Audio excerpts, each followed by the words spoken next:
Hey, it's Christmas Eve, and it's time for installment number 11.0 in Rob and Steve's Traditional Knives Anthology. Stay with me, guys. We're going to take a look at another number 77 pattern from Great Eastern Cutlery.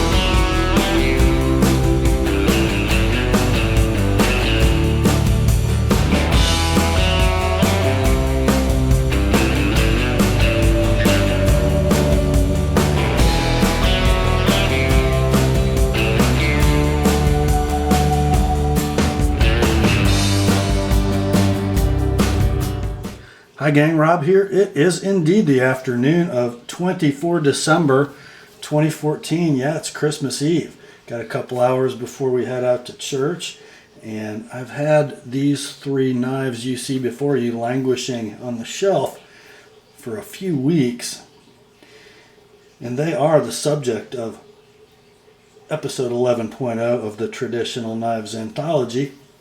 What we're talking about here are three examples of the number 77 Northfield Washington Jack from Great Eastern Cutlery, another special factory order from Charlie Campagna. And before I get into Steve's research text, there are a couple things I want to show you so I don't forget later. First of all, each of them comes with a hat pin. It says Washington Jack unexcelled, number 77 there in the background. Pretty cool. Just go on like a hat pin or a button. Very nice.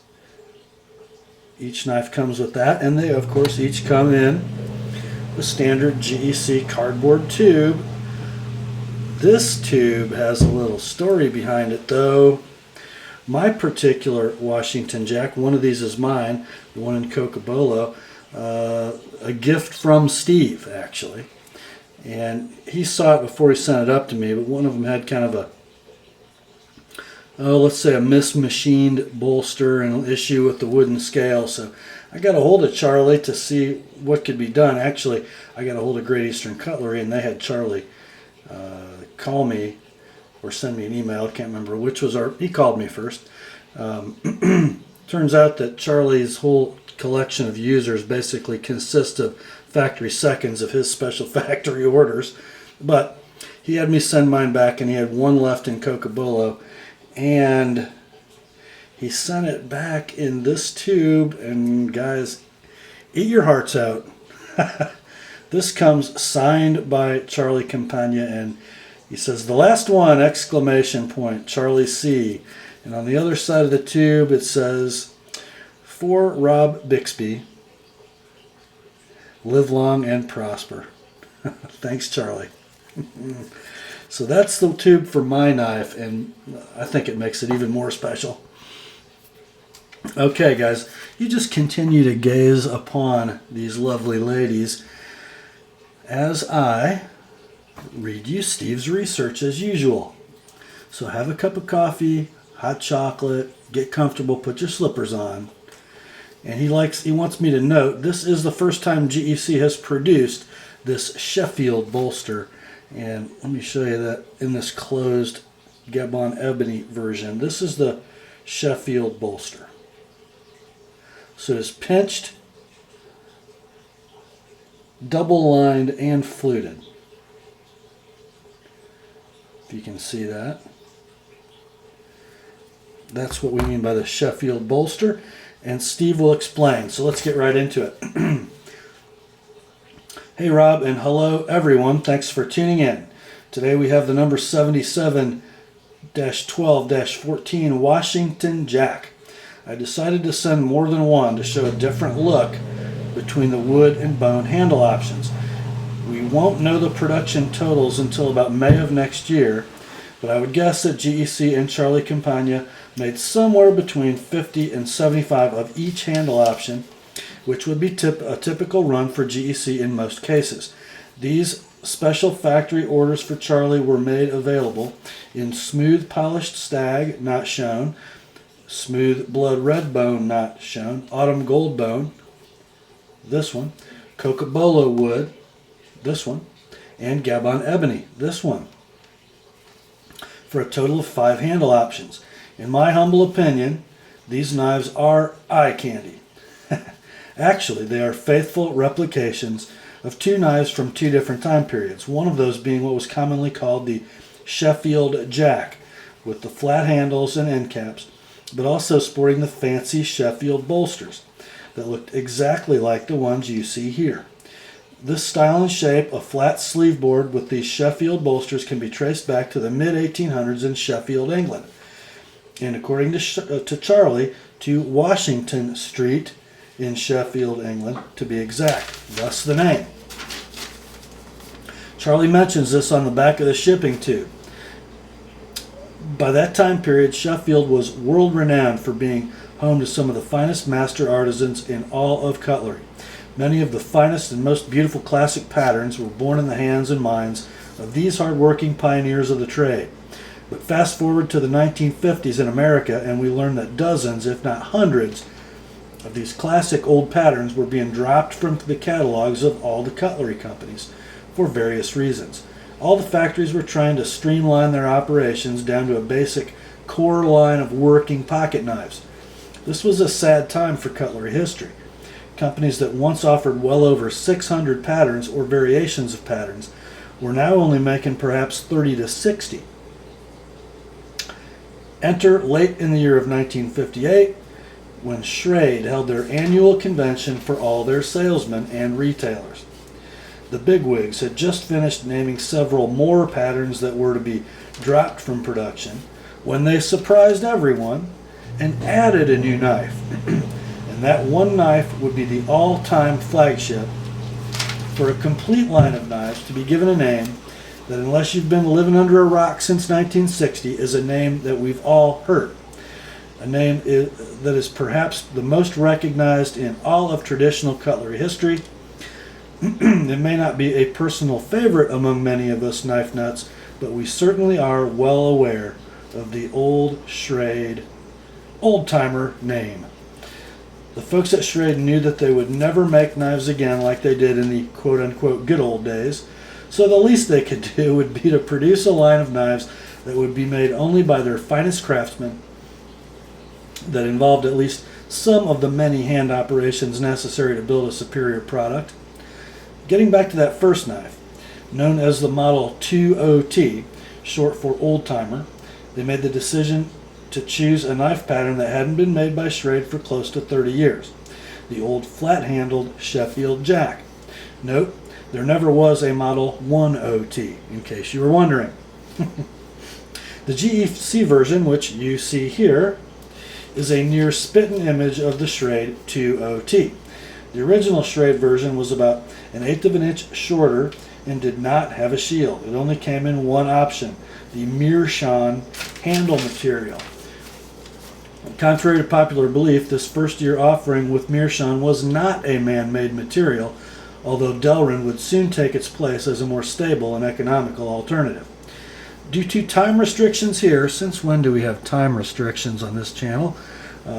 But Steve says, due to time restrictions here, I encourage everyone to Google up meerschaum, that is MEERSCHAUN, and learn about this most interesting and naturally occurring material that is rather hard to come by and has quite an age-old history itself. Where we see the unexcelled stamp right there on the end caps of the GEC knife, Schrade stamped the now iconic name Old Timer. The meerschaum handles looked exactly like smooth chestnut bone. The only other differences from the GEC knife was the subtle milling of the brass liners only across the bottom of the knife and the slight dovetail joints where all 4 bolsters met the handles. Instead of a straight flat joint, let's show you again with this ebony knife. See how the bolster and cover, the joint is perpendicular to the liners. Okay, not so on the old Schrade, as Steve explains. Instead of a straight flat joint when viewing the knife from overhead or underneath, we would see that joint is slightly angled, thus the dovetail joints. Although the Model 2 OT Old Timer is now the most sought after Schrade in history, it is perhaps one of the least known models the company ever produced. Schrade concocted a very elaborate marketing plan for every 2OT produced, and it was this very marketing decision that would spell doom for this particular model from the get-go.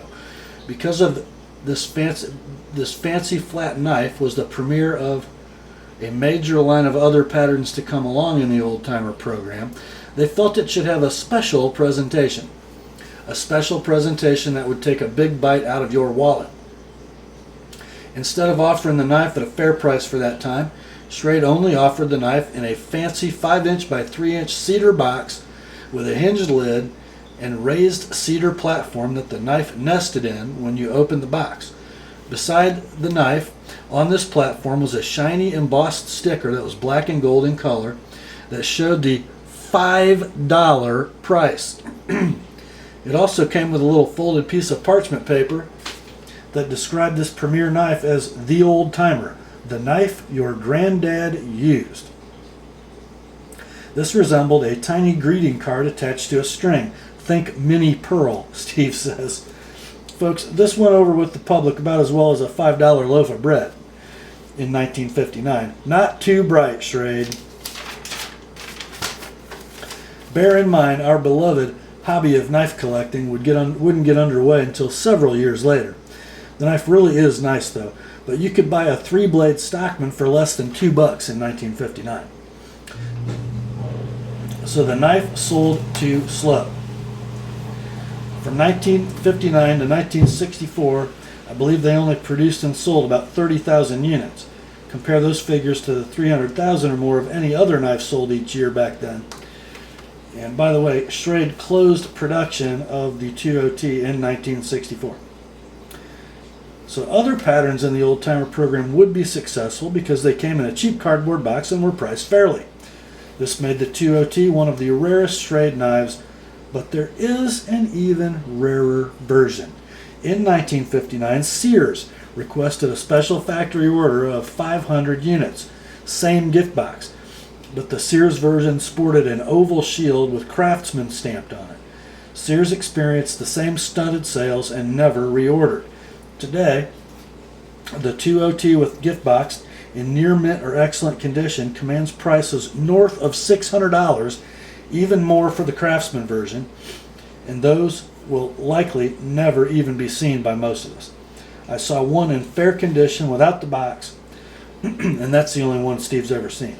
The GEC Washington Jacks are already in high demand and an instant classic. Steve, thank you, as usual, for your research. Okay, we're not going to read Charlie's text on the back of the tube because Steve already covered that. So let's kind of take an up-close look at each of the knives. And I'm going to start with the Gabon ebony knife because it's closed. And we're going to look at the outside. As Steve mentioned, sleeve board pattern, which means no serpentine or dog leg. The knife is straight. It's just larger on one end, just be the left side, or the butt end as you're looking at it, than the pivot end of the knife. The covers and bolsters are essentially flat, not crowned. The butt end bolsters are chamfered, not pinched, and they do, as Steve mentioned, bear the unexcelled logo. The covers are also chamfered, not radiused, and they do, it's hard to detect, but they do make a slight angle down to the surface of the bolster. That's sort of individually fitted for every knife. Then the front bolster is fluted. Looks like it's done with a ball end mill. And guys, this is GEC's first attempt at a bolster like this. And frankly, there were some issues. As I mentioned, there were some issues with my Cocobolo knife. The fluted engraving in the bolsters was just all out of whack. And you can see even in this knife, there's some tool marks that didn't polish out in the base of that fluting. Then 2 lines and a pinch. Knife is about the same size as the number 78 American Jack, which is also a sleeve board within 1/8 of an inch in handle length. Also a 2-layer knife.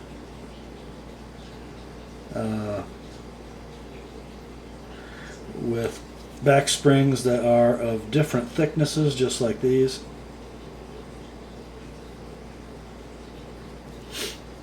The one main difference between the 78 American Jack and the 77 Washington Jack is the placement of the blades.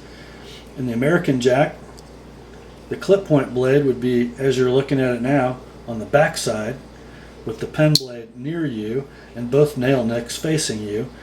I know I'm weird, I'm a lefty, I open everything on the top side. You right-handers would open like this. So for me as a lefty, I would open the clip on the American Jack like this, and then the pen like this.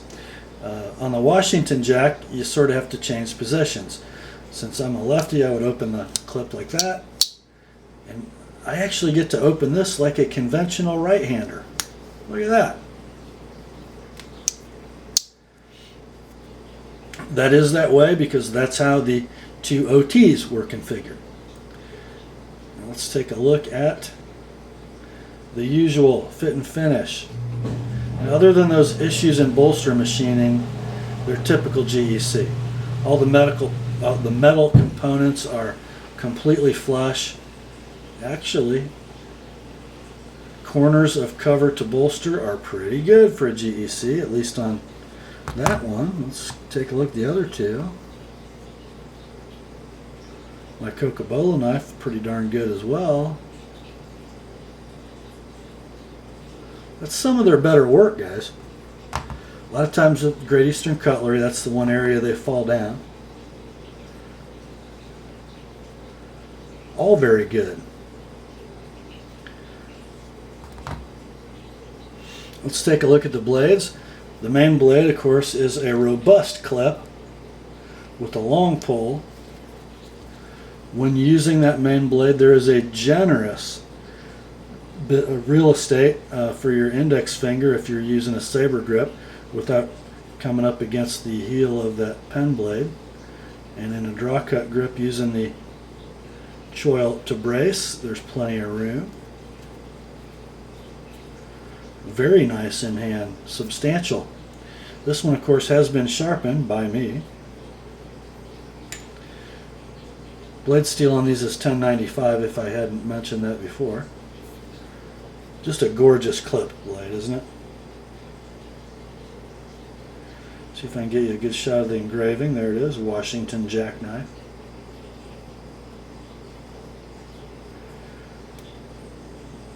Very aggressive swedge, coming almost back to the pull. Let's take a look at the grinds. Swedge is very symmetrical.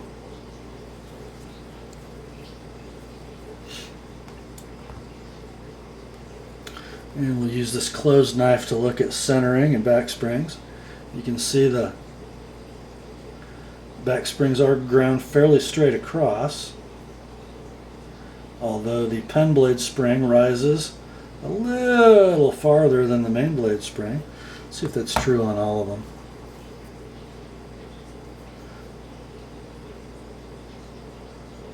They're a little different. Like on mine here, the main blade spring, which is on your right, isn't quite straight across, but pretty good. And on this, oh, these are the best of the 3.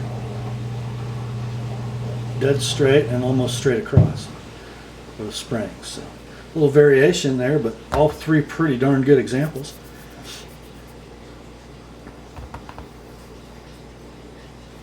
Let's Let's look at blade centering, and I'll tell you what, guys, GEC gets this right more often than not. Both blades nice and centered.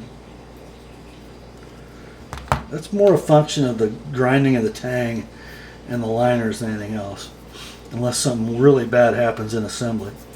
Now let's take a look at this pen blade, which is a pretty large pen blade. I think it's the same size as the pen blade on the American Jack. Not a little tiny one by any means.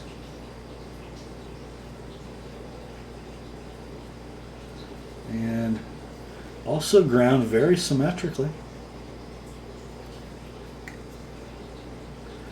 The same slight swedge on both sides of the pen blade. No rubbing issues. It's not a Stockman or a Congress, so they don't need to grind anything off center or give a bigger swedge on the side where it might rub. You just think of that diamond shield. I love it.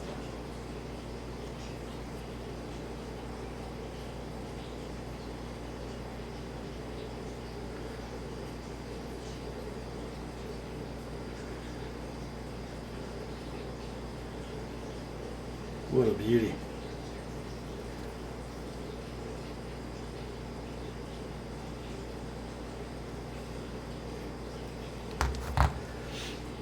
And we'll take a look at the ebony knife. I think the knife really stuns in ebony.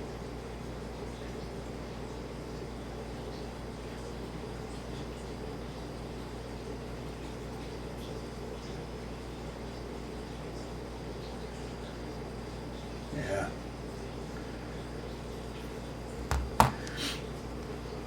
But my favorite of the three, and I'm glad it's my favorite because it's the one Steve gave me.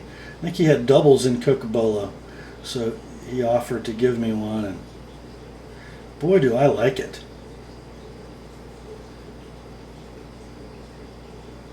Just gorgeous. Very pronounced, very even, but not boring grain. Knife just has a wonderfully warm feel. Let's look at pull weight. Since we've got three of them, that probably a 7 on the main blade.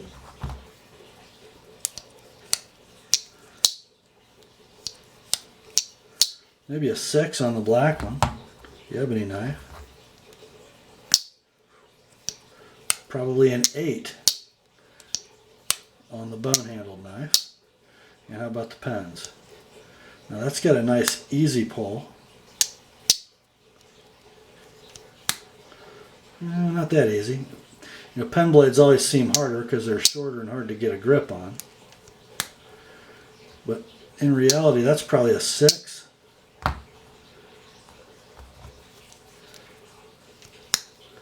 About a 6 on the ebony knife, maybe a 5. The lightest action on the springs on the ebony knife. And my knife,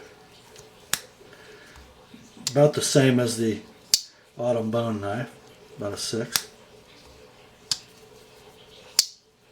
You guys hear that snap? Just beautiful. Let's see if it gets that, as Mike Latham says, that Roadrunner stop when you hit the half stop. Not really. They're free enough. We're not picking up spring tension because the joints are locked up. There's no blade play in any of these guys. They're just beautiful. Very well done. Very well done. I'm going to have to wait for the secondary market on these. They are long gone from the retailers that Charlie and GEC used for this run. And worth having. I got to tell you, this is one that I passed on. I knew this SFO was coming out, and I decided I didn't want one. And when Steve said he was going to give me one, I was grateful, but I wasn't really looking forward to it. And I mean, I was looking forward to it, but I wasn't super excited because I knew I had... there was something I didn't like about the flat covers, and I thought the bolster was just a little goofy. And guys, it does not show up well on camera. It looks much cooler in person than it does on camera. You just can't really see the lines, the profile accurately because of the reflectivity of the bolster. It's very attractive, and This butt bolster is amazing with that stamp in it. And great user, although this is going to be more of a safe clean than a user, I'm afraid.